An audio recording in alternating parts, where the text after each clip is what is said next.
You're an adult, living life to the fullest, expressing yourself online, texting, friending, sharing, and tweeting. What could go wrong? Well, if you're a teacher, lots of things. As a teacher, you are held to a higher standard than most professionals. Not only do you need to abide by the same laws as everyone else, but you also have to abide by state guidelines, district policies, and school rules. You are also expected to lead your life according to a high moral standard, which might mean different things to different people.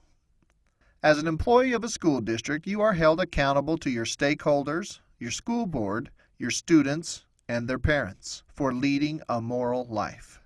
This has always been the case, but these moral issues are even more important now with technologies that allow others to have unprecedented access to your life. In some ways, technology makes your life an open book from which you can be misjudged, and it erases some of the traditional barriers that have separated your professional life from your personal one. Within the current technology ecosystem, the opportunity for teachers to lead a personal life separate from their professional life has almost disappeared, and this has led to some serious problems for teachers. In short, if you ignore professional standards or violate laws, you could be fired, lose your teaching license, and even go to jail, and many teachers have. Teachers have gotten into trouble for some pretty ridiculous things. However, we've all heard about the extreme cases of teachers having romantic relationships with students.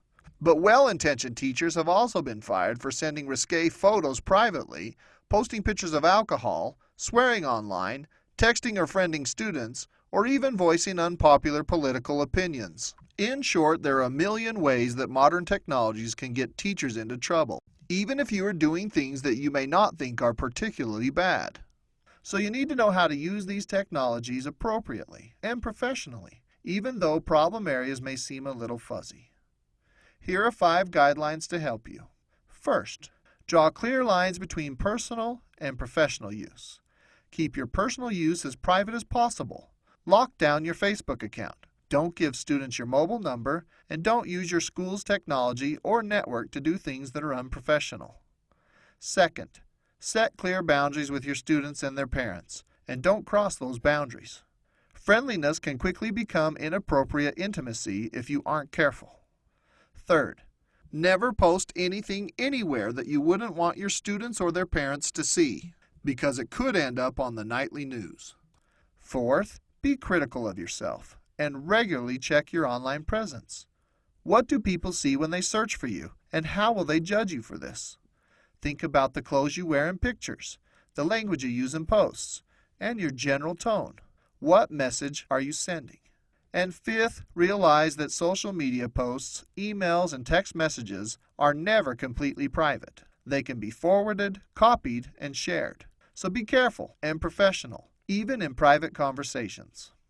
Modern technologies are great tools, but they also pose great risk for teachers if you aren't careful how you use them. Remember, as a teacher, you are placed in a role of trust to your students and your communities, and it's your job to live up to the highest standard of behavior both online and offline.